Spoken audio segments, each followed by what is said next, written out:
Hey all and welcome to episode 65 of Enigmatica 2 Expert Mode. Um, didn't do much in between episodes other than upgrade our setup back here.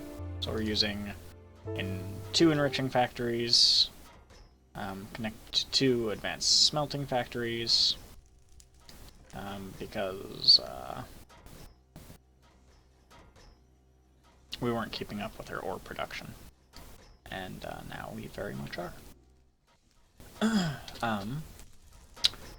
What we did when we left off was honestly just finish up kind of this setup down here.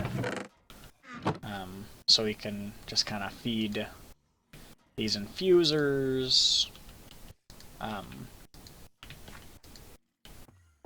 different stuff to get our alloys. Mechanism alloys.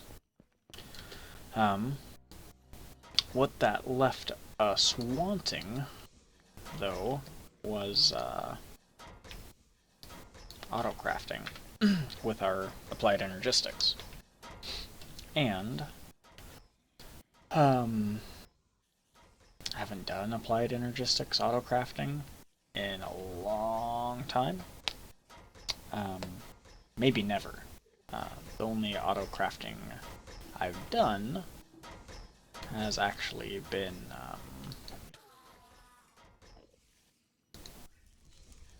was way back in Sky Factory 3. And I don't remember what storage system Sky Factory 3 used.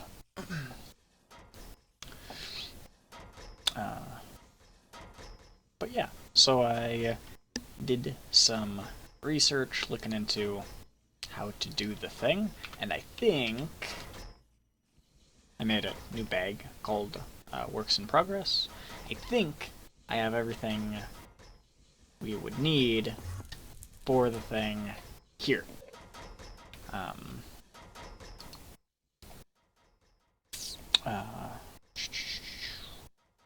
The first step is making the crafting processor.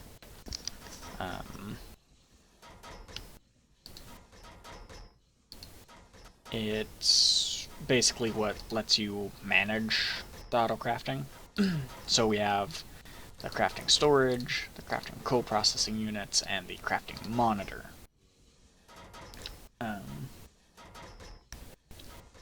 And we place these in a multi-block structure, and it should activate. The crafting storages is what gives memory to to fulfill the crafting jobs. So the more things you order, or the more complicated things you ask for, the more memory it takes up. I don't know how much, but I went through the process and kind of made 4 64K. And I think these are the biggest that we can make. The co-processing units we have here lets us basically run multiple jobs at once. So let's see if I can find a quick example. Sure, this thing. If we set this up to be auto-crafted, right, we need to have titanium aluminide plates, we need infinity bimetal gears, we need dark iron bars, we need all this stuff, right? And each one of these processes and each individual thing that goes into making these, I don't actually know how to make this.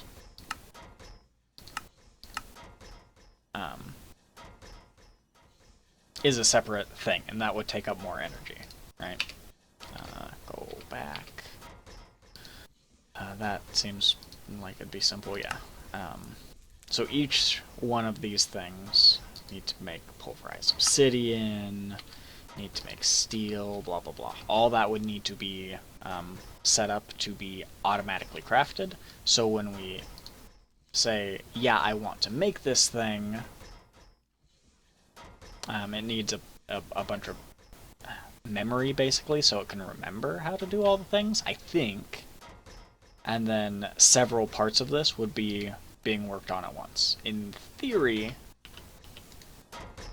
4 items, or maybe 5 items, would be being crafted at any given point, because I have, I assume, a base of 1, plus 1 per co-processing unit. I don't know the exact numbers, but that makes sense to me. And a lot of storage. I don't know how much storage. I mean, I don't know how much memory an individual item being crafted takes. But 464K seems alright. The crafting monitor is what lets us look at what's currently being crafted and what's still kind of on the list to be crafted.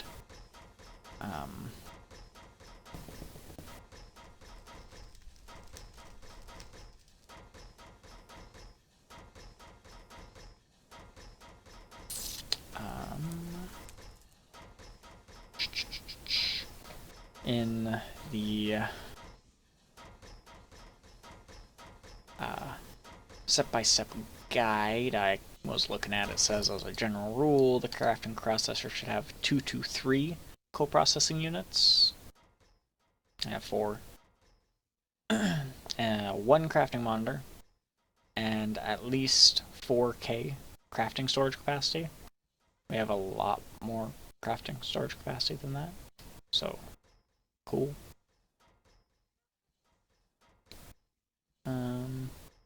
Storage components and coprocessors will allow you to automatically craft sufficiency. Yeah.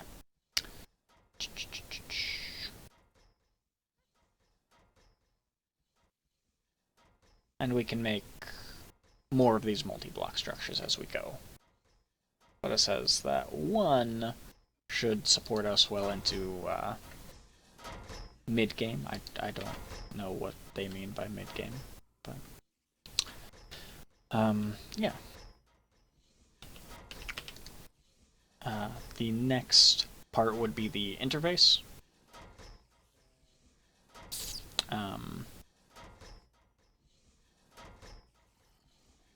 This is what holds our patterns, right? Yeah. They hold our crafting recipes. And then, so this enables us to ask for things. These hold what we can ask for. It looks like it can hold up to 9 recipes each. And those recipes are created with the molecular assemblers.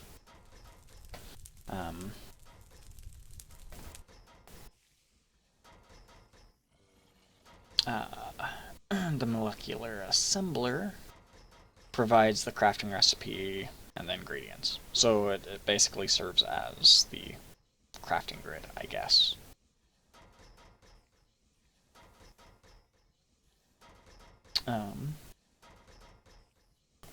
And when I was getting into this, channels was brought up, which we have not thought about at all with our cables here. We can't see the channels with just the glass cables, which isn't great. I made a bunch of smart cables and a couple dense smart cables. I'm not gonna really get into a lot about I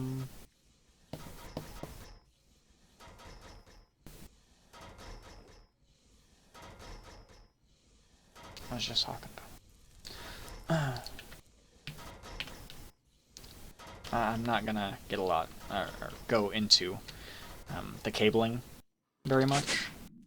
I'm just beginning to understand it myself and wrap my head around it. Oh, it's a pixie. I was like, what's going on down there? So, yeah.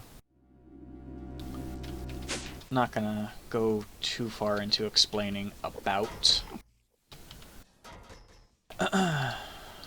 these things, though if I do that and that, Are you gonna rehook up? Should.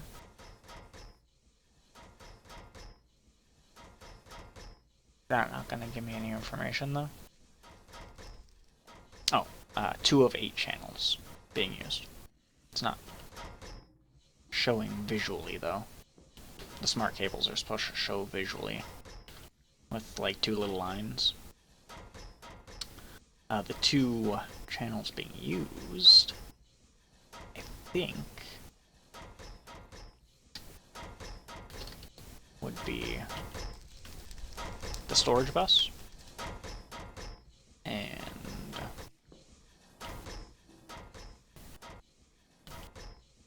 I don't know, ME drive, probably,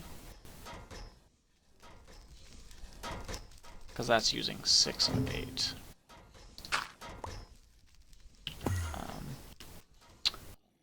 This I'm going to replace with a dense cable.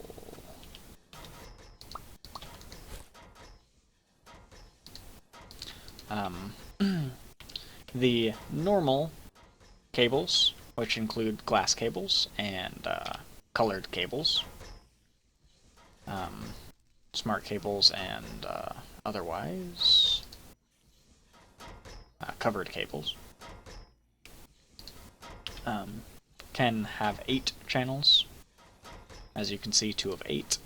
The dense can hold 32.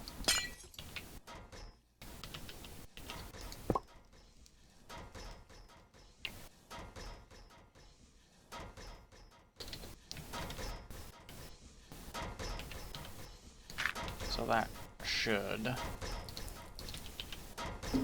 reconnect, yeah.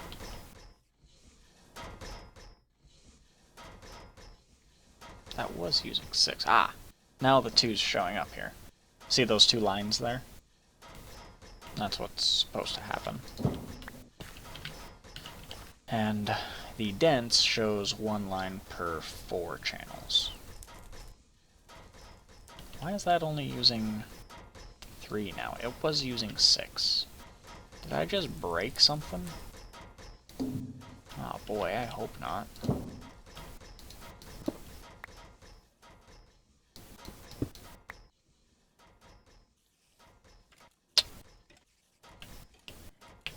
Oh well.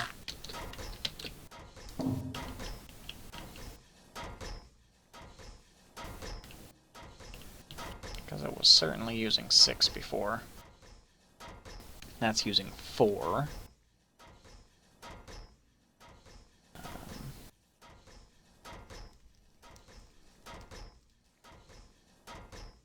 I can't use a dense cable there though because terminals can't connect to dense cables, I think. I think that's right. Anyway, again, I'm barely wrapping my own head around it. So, we're going to take this stuff. I also made a fluid interface, ME interface terminal, and ME pattern terminal. These are all things that I read I should get.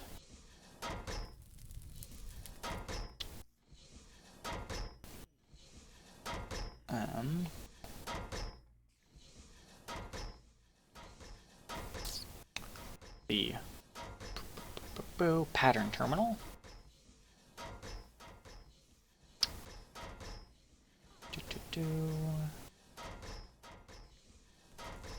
Basically shows everything we have a pattern for.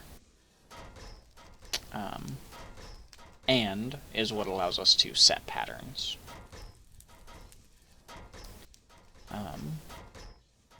And it also takes up a channel.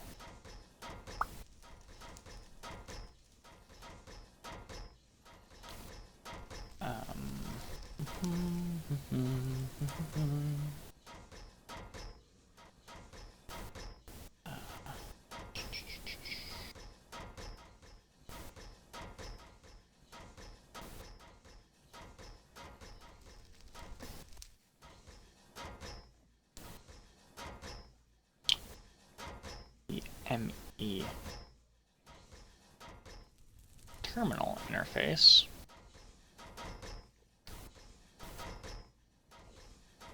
will let us see the crafting status. And I made a fluid interface so we can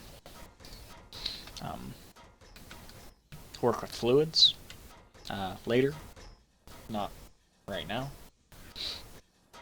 And I think.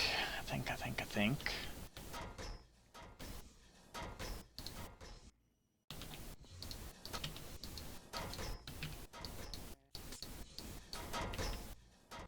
gonna hook up a couple more smart cables there.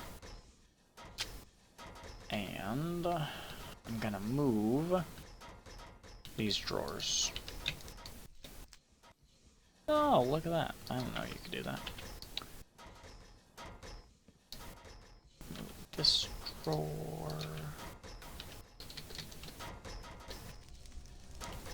Meh.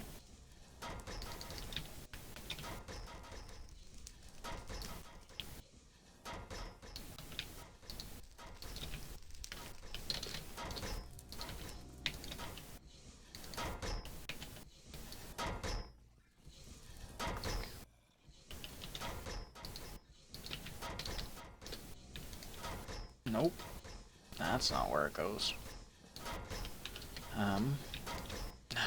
Did it again. So, things we need to do. First thing we need to do is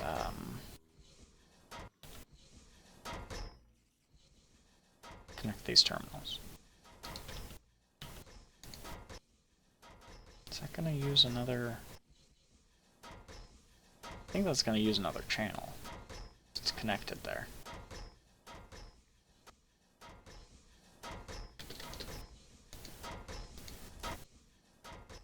I think that's correct. Fluid interface, pattern terminal, interface terminal.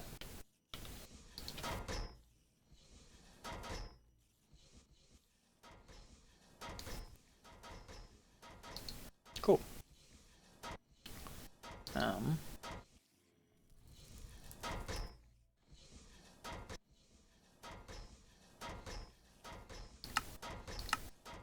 Gonna change that to be craftable. That also can show me the crafting status. Oh, this just... okay. It is fluids. We don't have any fluids or fluid storage right now, but we have the capability to see stored fluids now. Make sure I didn't mess over any lighting. Okay.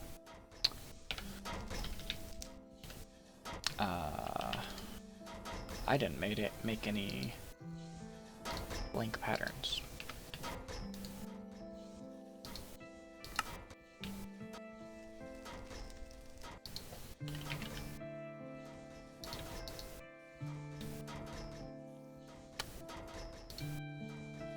Quartz glass.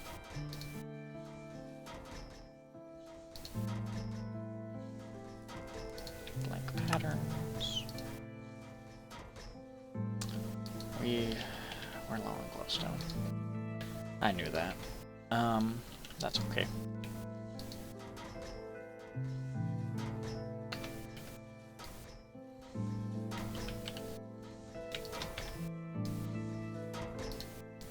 So those go there. And,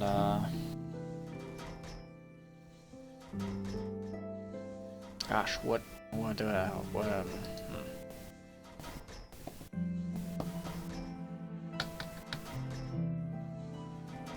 I guess the first things I want to automate are the things that I need to craft to continue automating, right?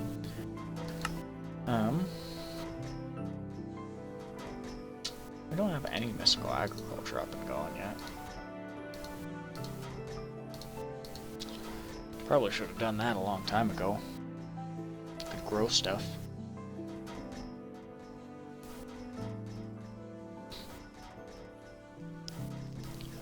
Uh, hmm. Where do we want to start?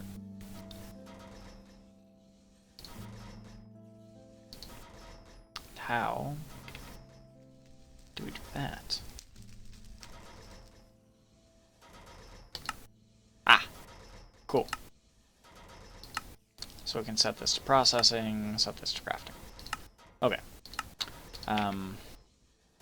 Before we actually do that, we need to make a space to set up our auto-crafting.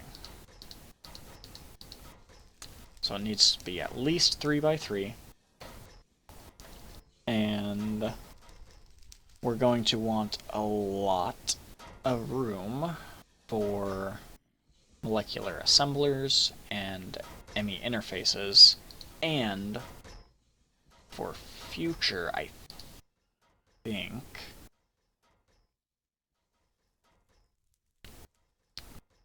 we need... Oh. Excuse me. We need space to set up, basically move these machines. All these machines are going to have automated processes. It's going to be great. And in theory, if it works similarly to how I remember it working, I basically just place an ME interface next to it. So I'd say, like, man, I want to automate making gravel with this crusher. So I'd place that there.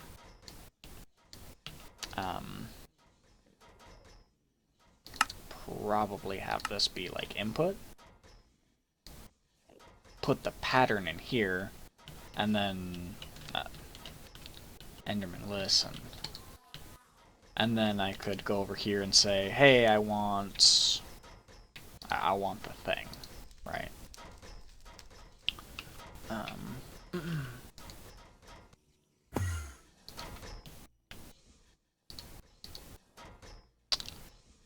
I think it's that simple for automating machines. But first, we need to set up a place to hold all of our automation. Now, elevator, elevator, elevator, elevator.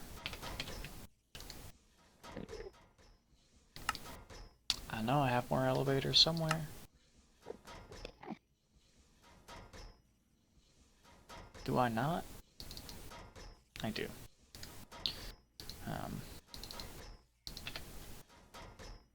Nah. We could just keep going down, right? The problem becomes... yeah. That becomes our problem.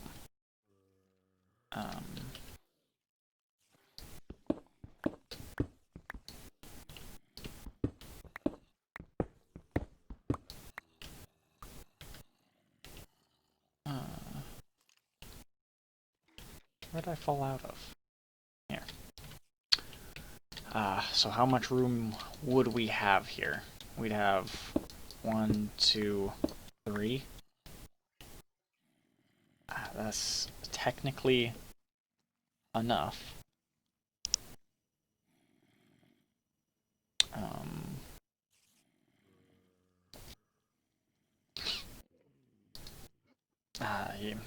Yeah, right? Alright.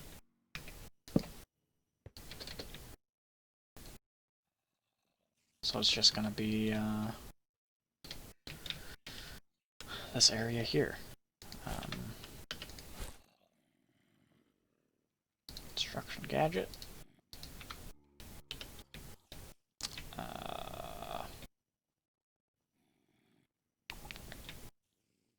forgot how to change the settings on the destruction gadget. Options, control,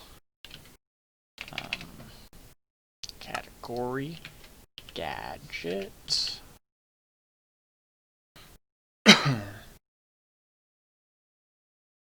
Settings menu is G.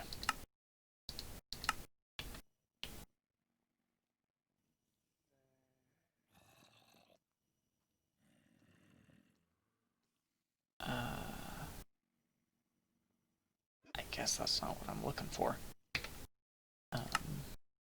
Controls, gadget, category.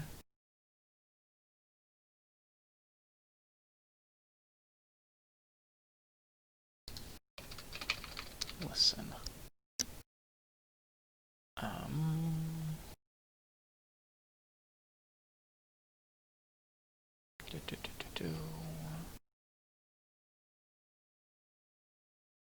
Need to change the size.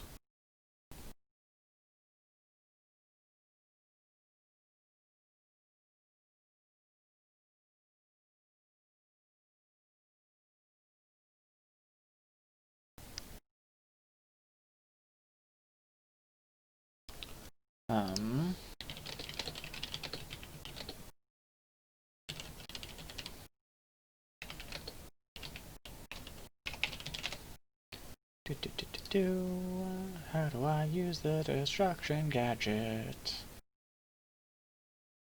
Oh, shift right click. What's that? I was scared to do that because I didn't want to. Alright. Up 1, down 1, depth a lot. Go to the right as far as you can. Go to the left 0.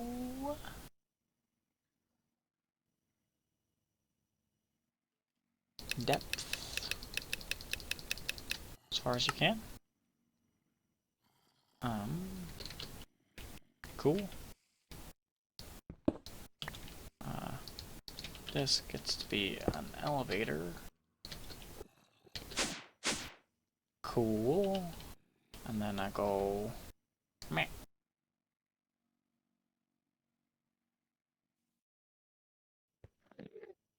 Oh. Undo.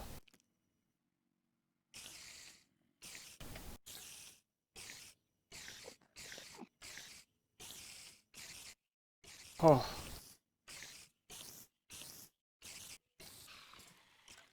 Oh.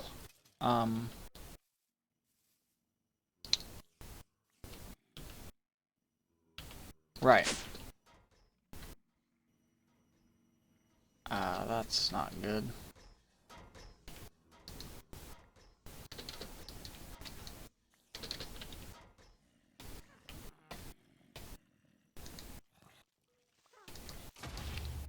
Well, be back when I get this fixed. Alright. That's fixed. And, I think...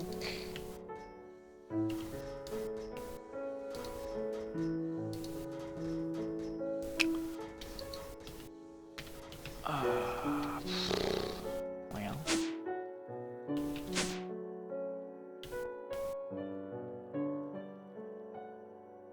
So that idea won't work.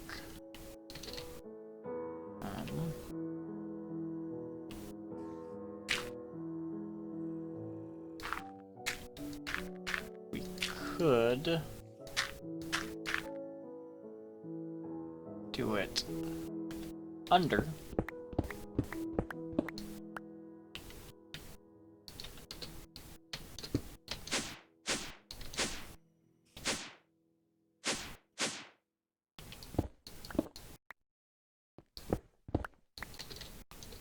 That's not the worst idea.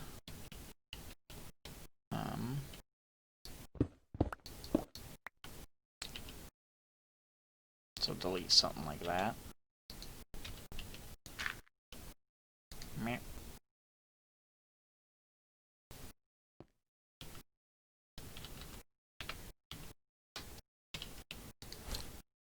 tools, torches.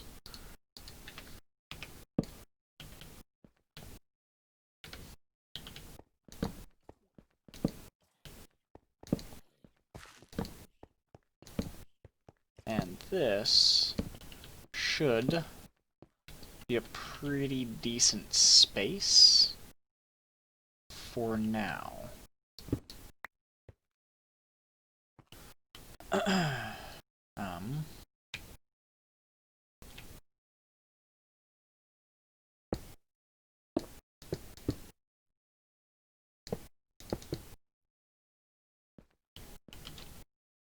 We just need to run power down here,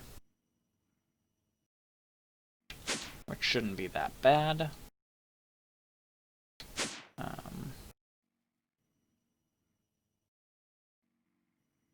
Where's power coming from? We could just run it straight down here, maybe? It's gonna drop us right smack dab in the way of stuff, I think. Let's see.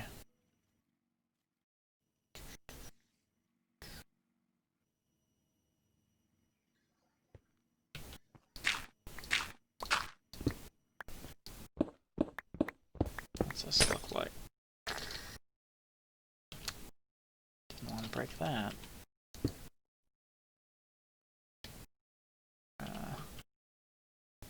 So here's power.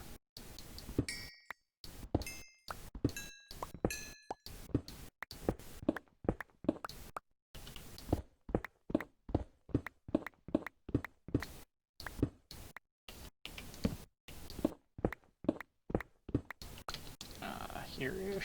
Am I too far down? I might be.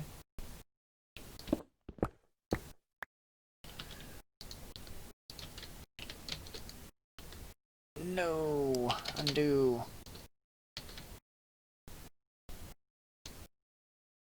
Undo. It's a very dangerous tool.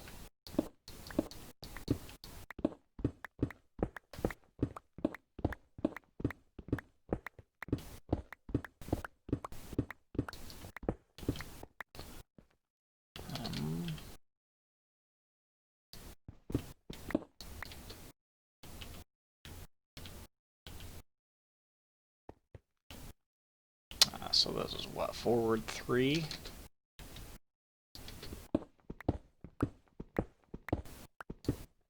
There it is.